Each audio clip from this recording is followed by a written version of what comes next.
महिलेने दिला 4 बाळांना जन्म. बुलढाणा जिल्ह्यातील जळगाव जामोद येथील घटना. बुलढाणा जिल्ह्यातील जळगाव जामोद तालुक्यातील आदिवासी बहुल भागातील चारबन या गावातून एक अत्यंत दुर्मिळ आणि थक्क करणारी घटना समोर आली आहे. गावातील रहिवासी पंशीराम सस्त्या यांची 27 वर्षीय पत्नी रियानी यांनी कोणत्याही वैद्यकीय सुविधेविना अत्यंत कठीण परिस्थितीत घरीच प्रसूतीदरम्यान 3 मुले आणि एका मुलीला जन्म दिला. प्रसूतीनंतर माता आणि 4ही नवजात बालकांना तातडीने जळगाव जामोद येथील ग्रामीण रुग्णालयात दाखल करण्यात आले. डॉक्टरांनी केलेल्या प्राथमिक तपासणीत आई रियानी आणि 4ही बाळांची प्रकृती सुदैवाने स्थिर असल्याचे आढळले. बालकांचे वजन 900 ग्रॅम ते 1 किलो दरम्यान असल्याने पुढील विशेष वैद्यकीय उपचारासाठी त्यांना तातडीने खामगाव येथील सामान्य रुग्णालयात हलवण्यात आले आहे. वैद्यकीय तज्ज्ञांच्या मते लाखो किंवा करोडो प्रसूतींमागे घडणारी ही अत्यंत दुर्मिळ घटना असून अशा प्रकरणात मुदतीपूर्व प्रसूतीमुळे बाळांचे वजन कमी असणे स्वाभाविक असते.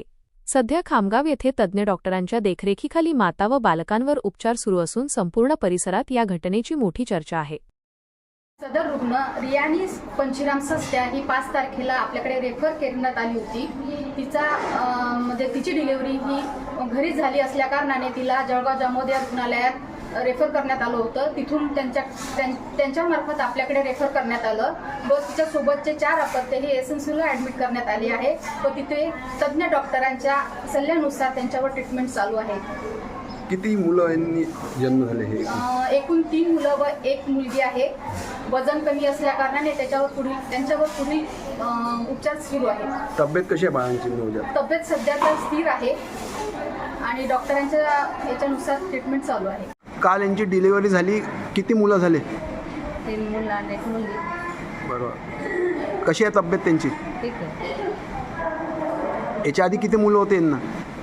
याच्या आधी पहला बड़ा लड़का, उसके पीछे लड़की, उनके पीछे लड़की. आणि अभी कुल मिला के 7 हो गए. 7 हो गए. कैसी है तब्येत? आज से कल कब आए थे? 12 बजे. डिलीवरी कब हुई? 4 बजे.